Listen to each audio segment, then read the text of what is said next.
Our top story this Thursday, the bomb cyclone leaves its mark on southeastern parts of Montana, stretching down into Wyoming, Colorado, and Nebraska. Check out these whiteout conditions in Wyoming. Captured by a highway patrol trooper, the bomb cyclone created icy roads and intense winds on Wednesday.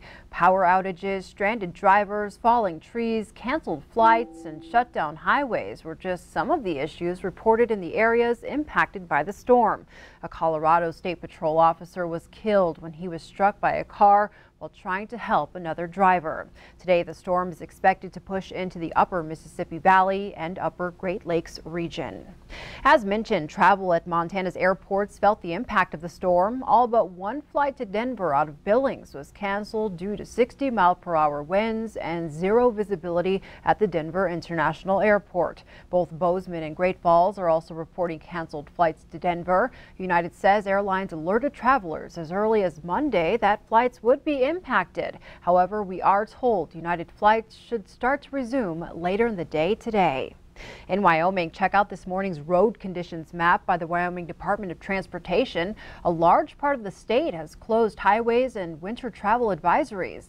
In our region, I-90 between Sheridan and Buffalo was closed around 7:30 last night, but they expect to have it reopened by noon. Wyoming officials recommend motorists do not travel today. State offices in Wyoming are also closed at the request of the governor. As the storm brushed past Billings, there is another concern that comes with warming temperatures: lowland flooding. Q2's Rob Griggs takes us to the Yellowstone River for a look.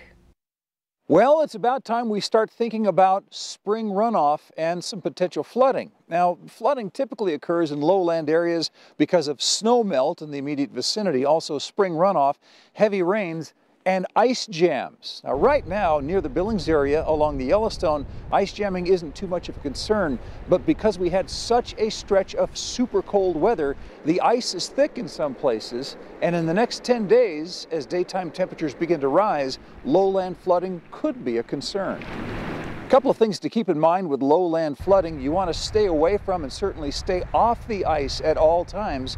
You also want to bear in mind that with lowland flooding, if you have livestock and cattle, you want to move them away from the river, get them away from the water. You might also think about some flood insurance. The bottom line is safety first. This time of year, we need to be careful around our waterways and expect some ice jam flooding within the next couple of weeks. Along the Yellowstone River near Billings, Rob Griggs, MTN News.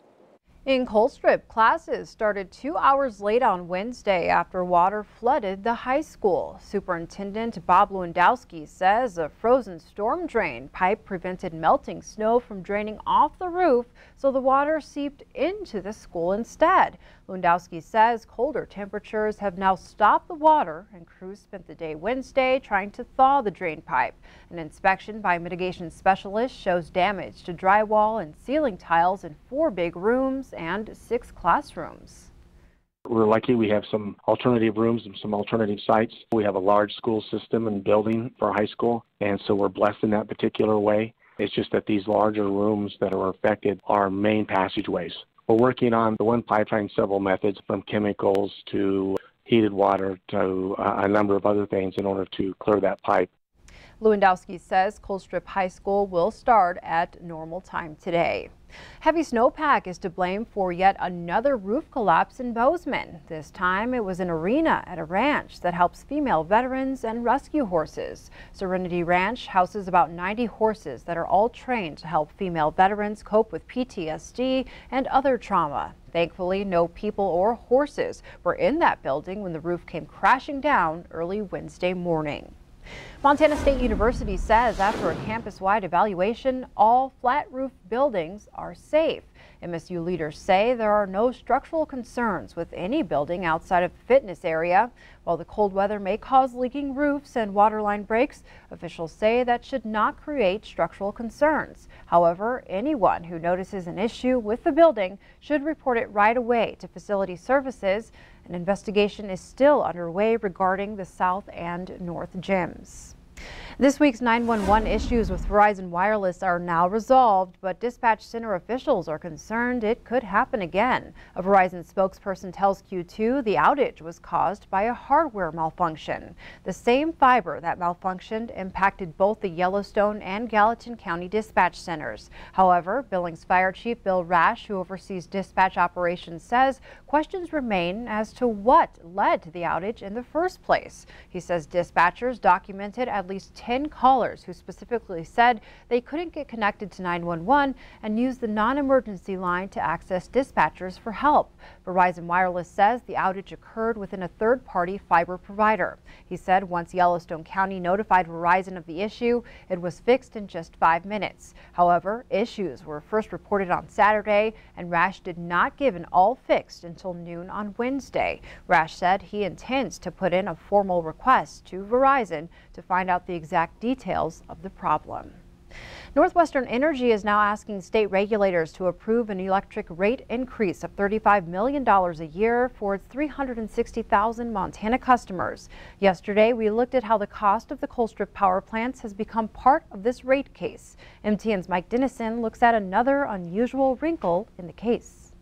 Right now, if you install a solar power system on your home or business, you can get credit from Northwestern Energy for excess electricity that you generate and send back into the grid. It's called a net metered system, and about 2,000 of them exist on Northwestern's system statewide. But in the rate case before the Public Service Commission, the company is proposing to change the electricity rate structure for future net metered customers. Solar power advocates who have intervened in the case say the new rate is not needed and would make rooftop solar systems more expensive to operate. The use of a demand charge, or the suggested use of a demand charge, is really inappropriate for residential customers. It's hard to understand, it's going to be really expensive for them, and it's going to make it nearly impossible to save money by going solar. This new demand charge is based on a customer's usage of power during their highest point of consumption during a month. Valena says it could add $50 to $70 a month or more to electric bills for those with net metered systems. Northwestern also is proposing to pay these customers less for the power they produce, but also charge them the same lower amount for any power they have to buy from Northwestern. The company says the change more fairly reflects the net metered customers' cost of using the system. We want all of our customers to pay their fair share of using distribution and transmission and paying for the electricity that they're using. We don't want one class of customers to be paying more than their fair share. But solar power advocates say any costs imposed by net meter systems are negligible, and there's little doubt the new rates would harm the solar system installing industry in Montana. What I've been hearing from our installer members who I've spoken to is that they're kind of looking down the barrel of a loaded gun. They're very nervous about the proposal. This issue is one of many that PSC must decide as it goes through this rate case, the first in 10 years for Northwestern Energy. And just about all of them have potentially huge impacts for customers and businesses all across the state. Reporting from Helena, Mike Dennison, MTN News. And Mike tells us the PSC will hold an extensive public hearing on the case in May. Meanwhile, a bill to support Colstrip's power plants is thrown out at the Montana legislature, but then a new bill is introduced in its place. It's dubbed the Montana Energy Security Act. The bill says Northwestern Energy gets to charge ratepayers operation costs and buy the plant for $1. Critics of this new bill say it's still a form of corporate welfare. Colstrip Senator Dwayne Ankeny says Northwestern needs to recover the cost of running the plant. Gives them that degree of certainty because, like I say, O&M costs, you don't get a rate of return. That's just money, and you got to have some kind of certainty to run them out. Because it was just introduced Wednesday, the new measure has not been scheduled for a hearing. Also out of Helena, Montana Governor Steve Bullock unveils a proposal to do away with dark money campaign spending in Montana. Along with the governor, Missoula Senator Nate McConnell is sponsoring the bill. The mission is to prevent foreign nationals from spending money on Montana elections and make it illegal to accept such contributions. Bullock says a recent Supreme Court ruling created a loophole that enables foreign governments to spend on American elections. The bill would close that loophole. Montana elections ought to be decided by Montanans, not foreign governments or foreign corporations. Now's the time to stand up, to work across the aisle, and to continue to fight for a system where government works for Montanans and not anybody else. The foreign money ban does exactly that. The bill has not been scheduled for a committee hearing.